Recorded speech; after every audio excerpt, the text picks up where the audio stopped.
sinasalubong namin ang protesta, yung bisperas ng ika-55 kaarawan ni Noynoy Aquino. Pangunahin para dalhin sa kanya yung panawagan at hiling ng taong bayan sa kanyang birthday mismo. Ang hiling ng taong bayan mismo sa birthday ni Noynoy Aquino ay dapat na siya mag-resign dahil sa patong-patong na kasalanan niya sa taong bayan. Unang-una, yung land reform, pagpapabaya sa mga biktima ng Yolanda, walang wage increase sa mga manggagawa. At syempre, yung pinakabagong insidente, yung insidente ng Mama Sapano. Pangunahin, kagabi sinabi niya na wala siyang kasalanan doon sa nangyaring insidente. Hindi po totoo yun dahil pangunahin, siya po yung Commander-in-Chief, siya po yung nag-udyok at nag-instigate nung Operasyong Wolverine na nagresulta ng pagkamatay ng ating mga kababayan doon sa Mama Sapano.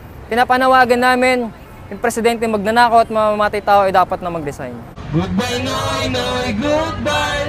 Goodbye, Noynoy, goodbye.